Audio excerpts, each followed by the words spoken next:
So I'm with Adam Mixon. I got to know Adam through Macedonian Ministries. It's a group that I serve as an advisor. Adam's on their team, and we were in a call, and he started talking about the traditions of the Black church for a time like of disruption, like COVID. And I asked Adam if he'd come and talk to me, and Adam's very familiar with these concepts. So, Adam, do me a favor. Would you just introduce yourself to my class, let them hear a little bit about you, and then let's just open up this conversation. Okay. My name is Adam Mixon. I'm a native Ohioan. I've been in Birmingham, Alabama for the last 22 years. I'm a bivocational pastor. I'm an engineer and a pastor of a Baptist church in the middle of a federal housing project just north of downtown Birmingham, Alabama. Yeah. I'm married for 25 years this year. I got 2 grown children, my first grandchild, and a 13-year-old. Oh my gosh! Oh my gosh! Who's our surprise? But yeah. You're the perfect person for me to talk about resilience with in every way. Yeah, so been through a couple of adjustments. Yeah. So Adam, do me a favor. When you think about organizations or churches, and you can do this both from your work that you do, and also with your work you do as a pastor, what do you think is the key to instilling resilience and adaptive capacity within organizations? What do you think is the key? I think practically speaking, high levels of accountability and humility, honestly, from the leadership that kind of informs a type of collaboration rather than kind of sitting at the head of the table, giving the direction, kind of distributing things in a way that eliminates single points of failure, I guess is the best way. Oh, nice. To talk about it. And again, being in a Baptist church, which is heavily clergy-centered, Black Baptist, where clergy is, when I came to Zion Spring, one of my goals that they wouldn't have known about, I guess, was to decenter the importance of clergy and empower people to operate more fully and with a sense of calling and not just a sense of kind of membership. This is great. So let me just probe that one. That's really great. You said so much in that opening section for me. First of all, the notion about trying to eliminate, like decenter the leadership, decentralize the decision-making process so you can eliminate points of failure. I can hear you with your kind of disaster relief hat. Think about how do you think about that? Is that how you think about the church also? Is that why you tried to decenter yourself? Is that what? Yeah. I mean, I think about what Jesus did. He spent 3 years with a group of folks, and then he left. Always kind of pushing the power out, pushing so that they could carry on the work and then finally, empowering them with the Spirit's presence so that this work, though what we would call fledgling, just small, I mean, ministry models that look like failures. I mean, you got like a handful of people, but somehow he spent time with them in such a way, empowered them in such a way that even after he was gone, they overcame some fears, some anxieties, the uncertainty of the time that they were living in. And really we're here because of them. Right. We're here because of them. And I know the tendency is to say, well, you know what, that was Jesus. That's not me, that's not you. But I think there is something there that's instructive for us that we don't pay enough attention to. Yeah, well, all those things you just described, none of them have to do with his divinity. Like that's strategy. That's rabbinic teaching. That's discipleship, right? So make the connection here. How do you, when you think about yourself as a pastor of a congregation like that you want to literally decenter yourself, what does it mean for that to be an act of discipleship? How does that show up? Can you repeat the tail end of that again? It broke just a little Yeah. bit. So how does if you think about this work of decentering yourself, pushing the power out as an act of discipleship, what are some of the practices? What are some of the specific things you do as a leader? Specifically, leave a lot of room for mistakes to be made. Okay. And allow for those to become teachable moments. Resisting the urge to run and fix. Let people experiment, try, and learn. Not having to rubber stamp everything. And intentionally being absent so that I don't create a type of unhealthy dependency that would have people doubt their ability if, heaven forbid, something does happen to me. If I am unavailable, if I can't get there, does all of this go away? Does it come to a screeching halt? No, there's enough people here with enough abilities, enough tested ability, like, you know what? It's not going to be perfect, but we can manage this. We can get through this. You know, so yeah. It's really different, again, as a Black Baptist, because the model is not, that's not the model. And it means that I've intentionally had to kind of push back against, cut against the grain by not demanding that deference, by not, but really just giving people the room to grow and to become and to operate in the areas where they feel called, and in many ways have skills that I don't have. And could never reproduce. So yeah. I mean, I think one of the things that I took early on from my pastor at my home church was the example he set, and the words that he said to me was that your goal ultimately, if you do your job well, is to put yourself out of a job. Because what you're not doing is creating this model of dependence, which again works its way out in so many unhealthy ways. It leads to abuse in both directions, and what do you call unhealthy codependencies? He said, put yourself out of a job. So when you talk about like being humble, you said the very first thing you said was humility and pushing the power out. It sounds like you're doing that on purpose, out loud. You're telling people, you have gifts I don't have, you have capacities I don't have. We need each other. This is different than our tradition would usually do, right? You're I am not the voice. I am one voice among. And in some ways, because of the pastoral call, I'm more visible, but no more valuable. And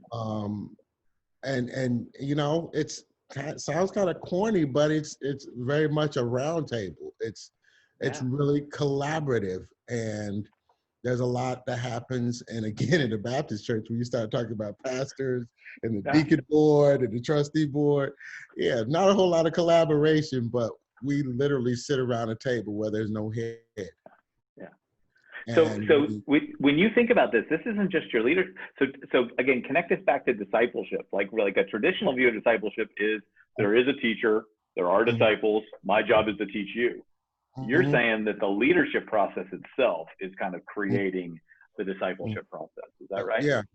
I think it's a strand that kind of holds it all together, and it really blows up the compartments even that we establish around leadership. It's a concept that I learned from a corporate training that I did,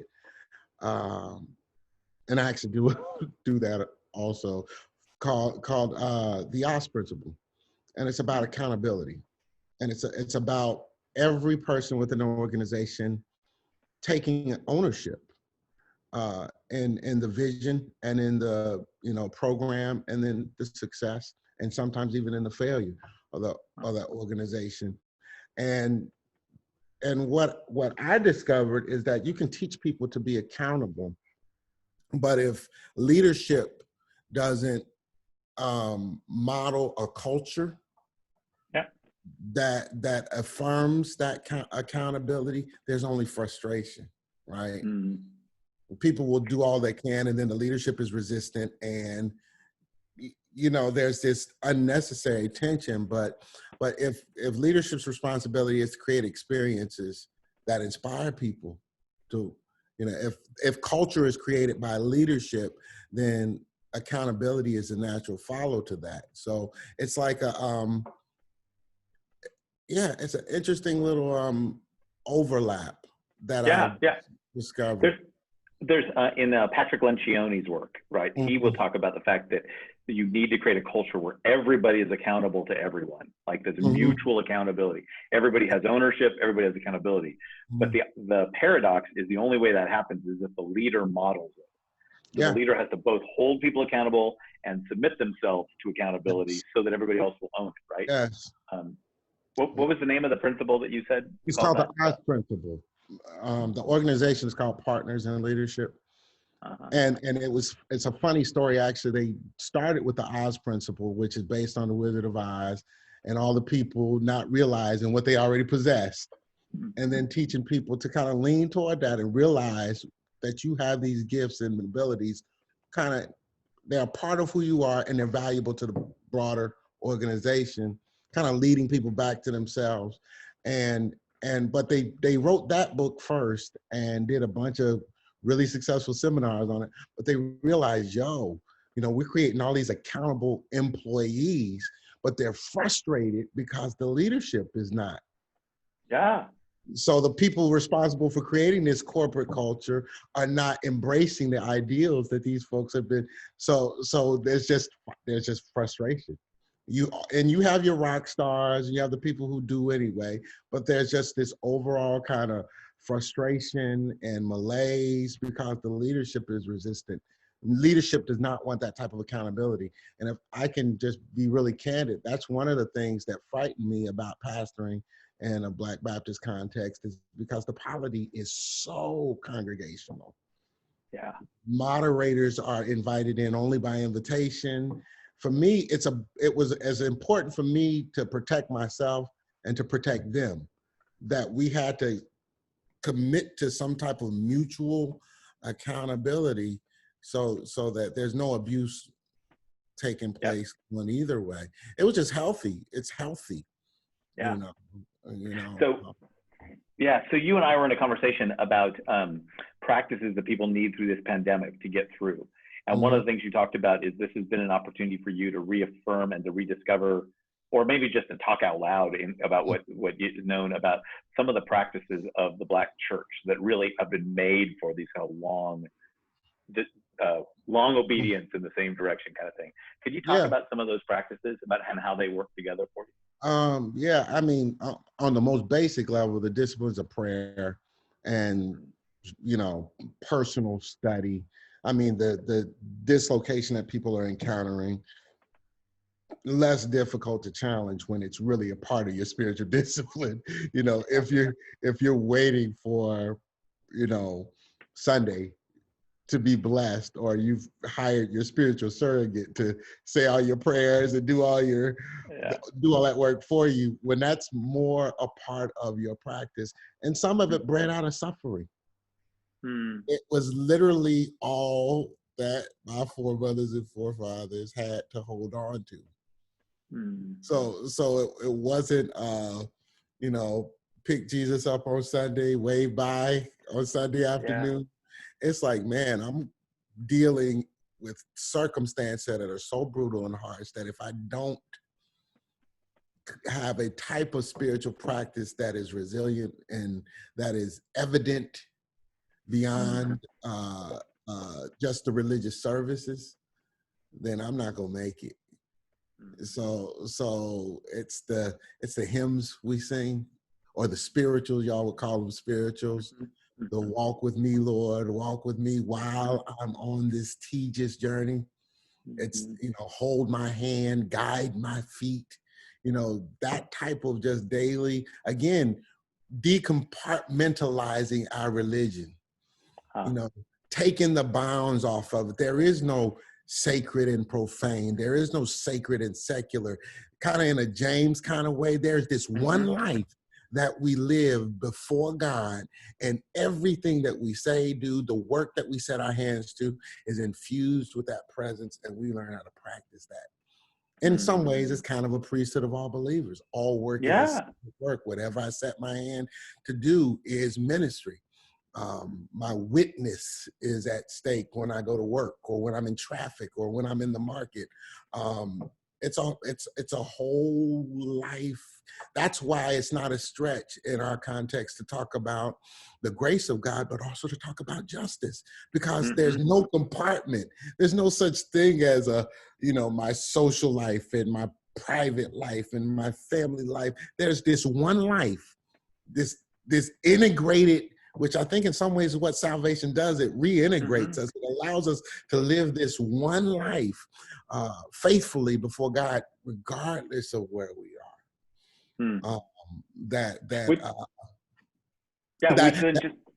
Go ahead.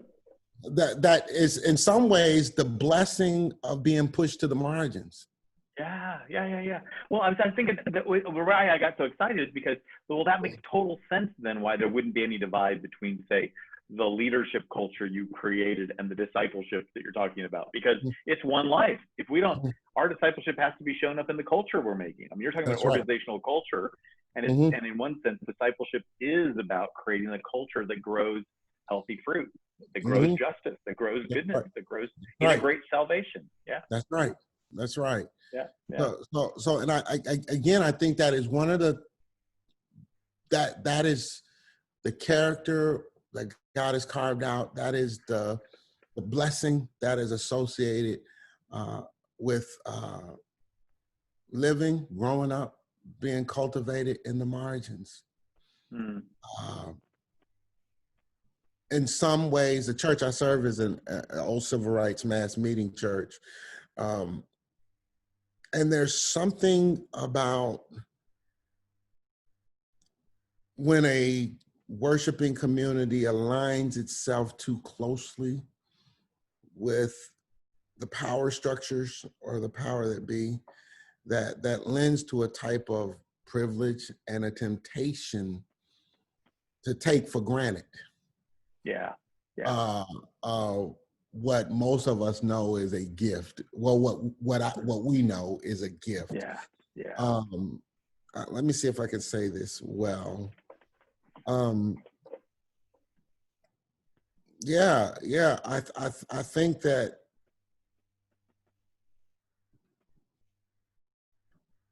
this whole decentering, the necessity for it, and the crisis that a lot of worshiping communities are in right now is really a crisis of identity, but it's also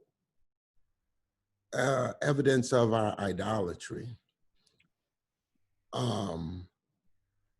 We have aligned ourselves with powers and people and that are not God. We've gotten quite comfortable with them, and now it's shaking, it's trembling, and people are like, oh boy, what are we gonna do? Well, I'm in the margins. We never relied on those things anyway, so it's kind of we just gotta keep rolling. We've been here before. We've seen this before. You listen to a Black person talk about history and all of these markers, the Great Depression and this, that, and the other. They're like, it was just another day. It was not like, because we weren't the beneficiaries of that broader prosperity or whatever. So there was always this struggle that kind of forced us into this place of just living differently. And I call it a blessing. Sometimes it's a burden, but I call it a blessing. Part of what I'm just hearing as I'm listening to you, and I'm realizing my own biases, is that,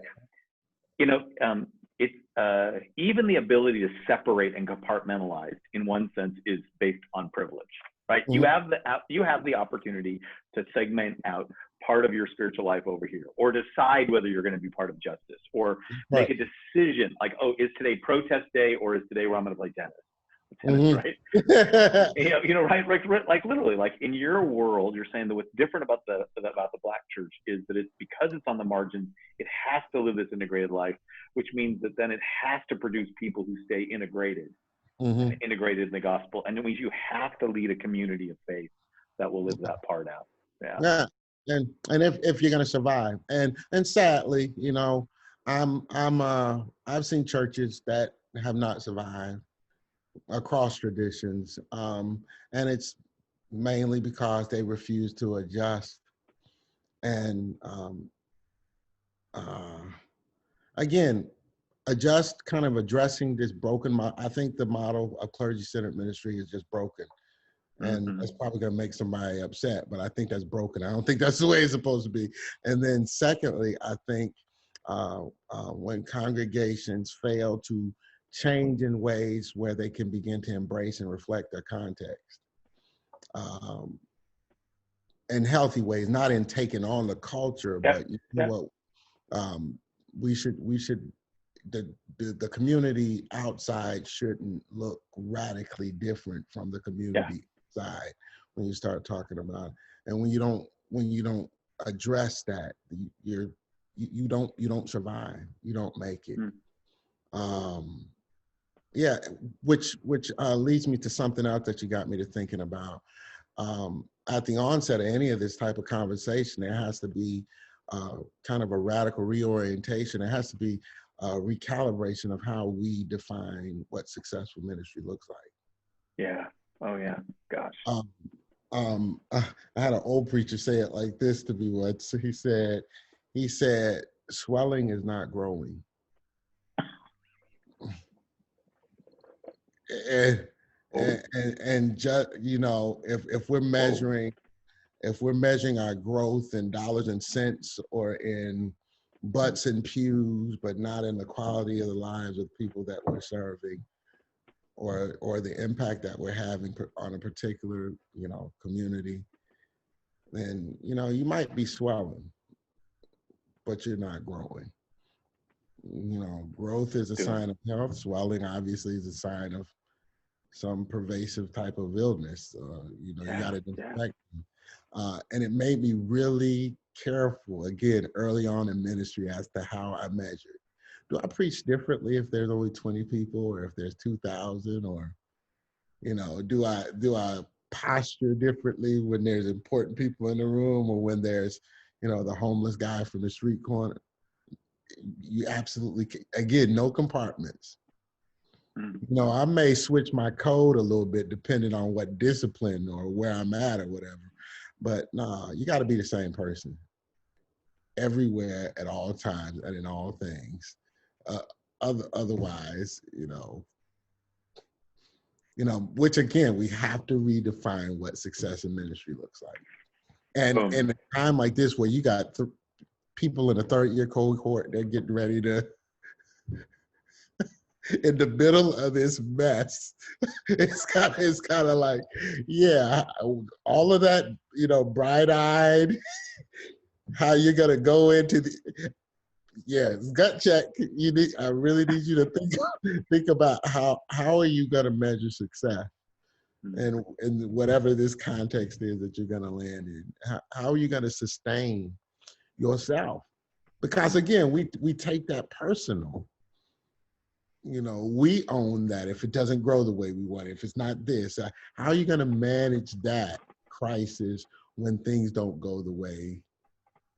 I mean, when you have a pandemic that shuts everybody down. That shuts it all down. Right. Yeah. Yeah. Exactly. When you Exactly. have to reckon with the fact that maybe you're not as necessary as you thought you were. Yeah. Exactly. Exactly. Yeah. So I mean, Adam. this is like crazy, man. The time Yeah. that you talk about adaptive leadership in Mhm. this time, it's almost prophetic. It's like, yo, it's 8 weeks of boot camp and off to battle. Here you go.